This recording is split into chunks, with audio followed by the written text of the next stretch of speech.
real life meaning of the slope and the intercept. Okay, how many of you are having trouble with the real life meaning of the slope and the y-intercept? Okay, I agree with you because when I read through some of your responses, they concerned me, so we're going to talk about that a little bit today. Learning target G, Amanda. I can use the equation to make accurate predictions of both temperature and cricket chirps. My work is complete, accurate, and approximately labeled. Okay, good. And then learning target H, Kayla. I can graph the scatter plot. I can graph the scatter plot on the TI-80 for a graphic calculator without help. I can graph the line using the calculator and compare it to the scatter plot. The lines appears and below. Okay, how many of you think you might have trouble with learning target H by yourself without help? Okay, I'm thinking the same thing, because a lot of times when I hand this calculator out, you guys are like, oh, what do I do again? And some of you are very, okay, so if you can't do it by yourself, your partner has to check off that you can't. Okay, and that doesn't mean you get a bad grade. That just means that tells me where it is we still need to do some work. Okay, so the next thing I'm going to do is I'm going to show you some sample work that came from another class. Okay, most of it came from my 8th period class, and we're going to critique the students' work that's up here. I think I have 4 different student work, and we're going to talk about what kind of comments we would put on this person's paper. Okay? All right, so we'll take a look at student Y. This is the graph of student Y. I think I might need to reorient for it. Of course, that would happen while I'm on videotape.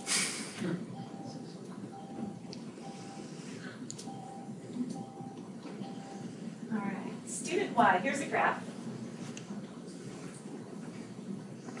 Okay, let's look at the aspects of quality on this graph. Okay, first thing we're going to do is identify whether we would check yes or no for an accurate graph. Accurate means it's complete in every way and there are no suggestions we need to make. We're going to check yes or no. Okay, so here's going to be our key. Thumbs up is yes, and thumbs down will be no. And no just means it's got something that we need to fix.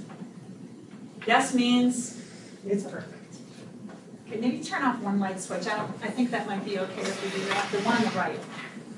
Is that still okay? All right. Are we ready to vote? Yeah. It's perfect, or it needs just a little bit of work? Or maybe even it needs a lot of work. Okay, Jessica, can you give me one aspect of quality you might fix? I don't like how the line goes through all the dots. I think it looks like it goes through more dots on the bottom than the top. Like there's more dots on the top than the bottom. So you're saying the placement of the line? It looks like it's uneven. Okay, how many of you agree with that? All right, so you would write some type of a comment that would be helpful to that person, specifically how to fix the graph. Don't just say your graph needs to be changed. You might say, check the placement of your best fitting line. Okay? You might say it's too steep or not steep enough or something like that. Stephen, what else? There isn't like a label for like the bottom graph. I mean the x-axis or x-axis. Okay, so how would you place that, or how would you write that comment on this paper? The accuracy.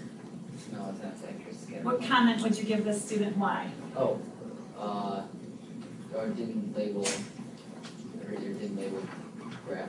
How about if you remind them in a positive yeah. way? How would you say it? Please label your x-axis. Very good.